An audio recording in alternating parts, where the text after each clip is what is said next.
aumentando la corriente 1 ampere por segundo, y la otra me genera 1 volt. Sí, está medio extraño, pero... Y se ponen más chidas las gráficas. ¿Qué? En la fórmula de X, una es mu y la otra. También las dos son mu, nada más que mu 0, ¿quién es? Es la permeabilidad eléctrica, ándale pues, magnética del vacío. ¿Cuánto habíamos dicho que valía? 1.25 por 10 elevado a la menos 6 newton sobre amper cuadrado. Mientras que mu es la permeabilidad magnética del material.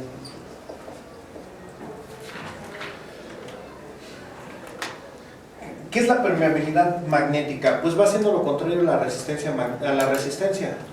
Entonces, por ejemplo, si tengo una permeabilidad igual con 4000, que es para la mayoría de las cosas de acero, significa que la resistencia de dicho material es 4000 veces más pequeña que la del vacío para que circulen los campos magnéticos. Entonces, hagan de cuenta que el campo magnético es como un fluido de agua, así, un fluido tal cual. Entonces, los fluidos también tienen resistencia al movimiento del fluido. Si tu tubería es pequeña, el agua no va a pasar tan fácilmente porque hay mucha resistencia, o si tiene incrustaciones o lo que quieras. Entonces, el vacío es muy malo conduciendo los campos magnéticos. ¿Cuánto conduce? Pues esto. Es muy bajo, 10 a la menos 6, por eso les decía que un Henry es una unidad pequeña, no tan pequeña como un Farad, porque la constante de Farad es la epsilon 0, y la epsilon 0 es ¿cuánto? 10 a la menos 12, ¿no? O sea, es mucho más pequeña, pero sí un Henry sigue siendo una unidad muy grande, no exagerado como un Farad, pero bueno. Entonces, significa que en el acero ofrece una resistencia 4000 veces más pequeña que el vacío a los campos magnéticos. Pues eso es lo que te está diciendo. Entonces, este mu te dice que van a pasar más líneas de campo magnético entre mejor conductor del magnetismo sea dicho material. De hecho, bueno, sí vamos a hacer la analogía para ver si les queda más claro.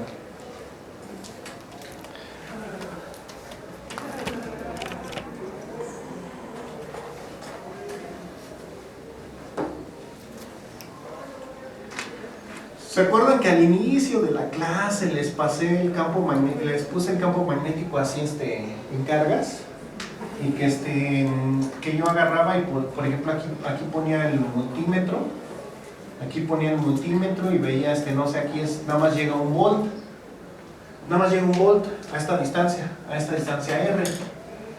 Pero resulta que si agarro y pongo un tubo conductor, un cilindro metálico,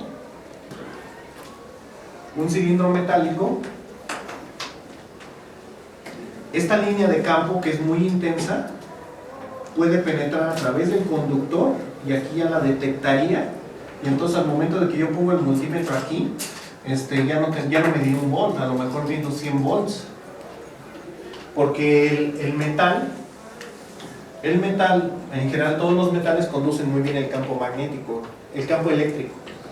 Entonces son conductores de la electricidad.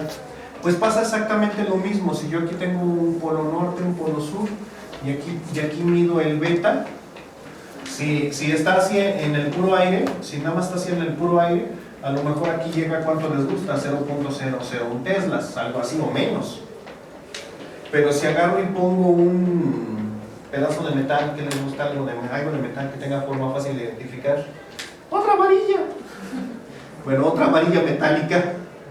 Si yo pongo aquí otra varilla metálica y que llega hasta donde está el campo magnético, entonces a lo mejor aquí ya lo voy a encontrar que es más grande, unas 15 veces más grande, cosas así. Ajá. Es lo que significa, porque entonces si llegan 15 veces más, a ver si es cierto, les iba a decir una mentira. Si llega 15 veces más, no significa que la mu de esto sea de 15. Porque la mu del aire y del vacío es prácticamente 1, o sea, que significa que tienen la misma conductividad que el vacío, el aire y el vacío. Pero esta mu, aunque puede ser de 4000,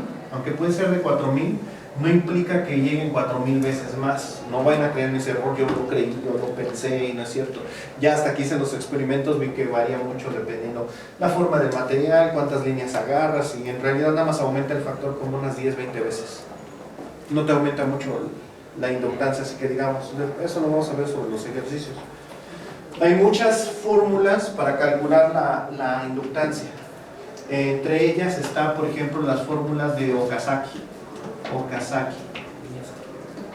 Las vamos a ver más adelante, porque varía mucho la inductancia de acuerdo a la forma de la bobina y todo eso. Pero bueno, ya entrando con detalles de lo que son los transformadores.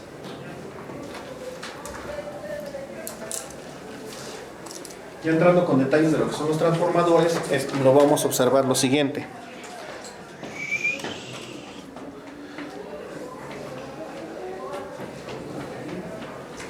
Dice que el voltaje entonces es igual a L por DI en DT. A ver, ingeniero, si tengo esto, ¿qué gráfica es esto en el espacio? Una recta. Entonces, significa que si yo estoy aumentando aquí con una pendiente, vamos a decir que mi pendiente nada más es 1, que M vale 1. Eso significa que aquí en 0 segundos va a aumentar hasta un valor de 1. Y esto lo logra en 1 segundo. Y esa es la recta, y es igual a mx, donde m vale 1. Entonces y es igual a x. Así es la recta, ¿no?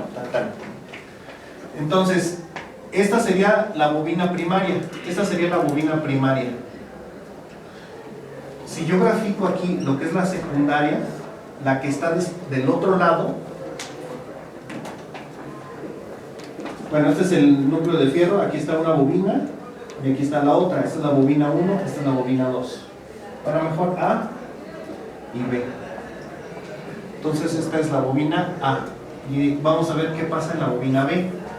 En la bobina B resulta que voy a generar, si tengo una inductancia igual a 1, si L vale 1, significa que por cada pendiente de esta, la pendiente aquí vale 1. Significa que cuando la pendiente vale 1, yo voy a generar un volt durante todo ese intervalo de tiempo. Aquí va a estar. Y si agarro y disminuye el voltaje, también a que llegue de nuevo a 0 en un intervalo 2, esto es el 0. Eso significa que aquí, este es el 1, y aquí también este es 1, esto es 0, esto es menos 1. Eso significa que se va a generar un voltaje negativo acá. Y si vuelvo a aplicar esto, entonces vuelvo a formar una onda.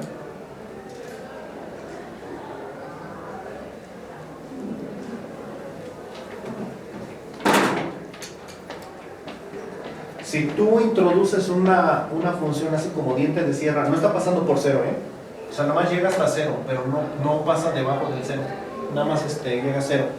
Si tú haces esta función, en la otra tú vas a obtener una onda cuadrada, porque es la derivada. ¿Cómo que la derivada? Si yo tengo y es igual a x, mi pendiente es 1, ¿no? ¿Quién es la derivada de y con respecto a x? 1. Entonces, aquí cuando la pendiente es igual a menos 1 porque está bajando, la pendiente aquí es menos 1. Trabaja exactamente con la derivada. Entonces, si aplico una onda senoidal, si esto es seno, ¿cómo va a ser la derivada? ¿Cómo va a ser la función que obtengo? Coseno.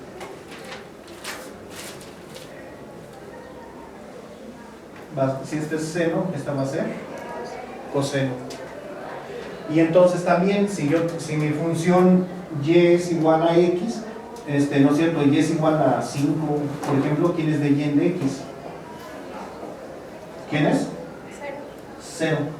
Por eso, cuando la corriente era constante, el voltaje que se producía era 0.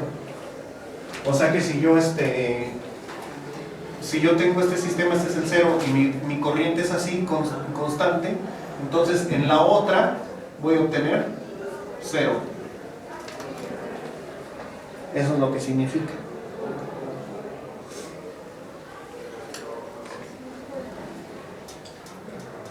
Y de hecho, no, todos ustedes son biomes, ¿no? ¿O son ambientales también? Siempre les pregunto eso, ¿verdad? Sí.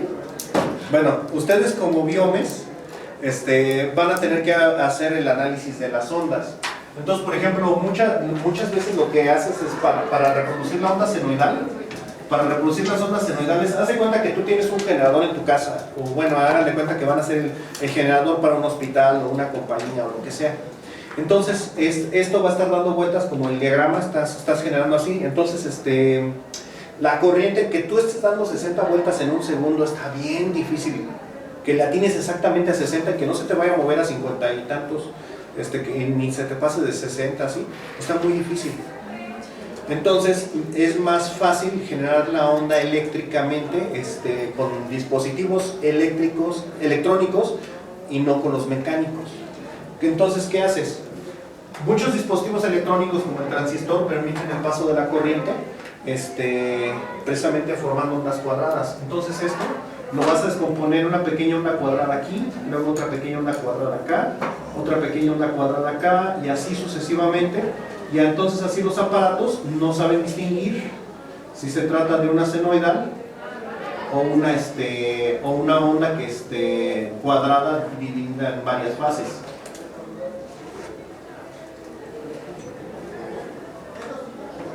Y eso, todo eso lo vas a hacer con los dispositivos.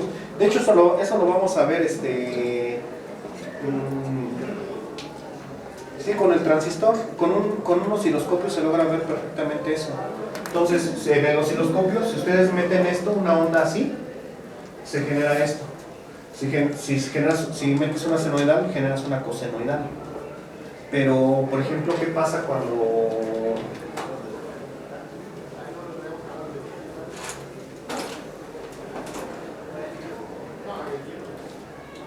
hagan de cuenta que tienes un impulso,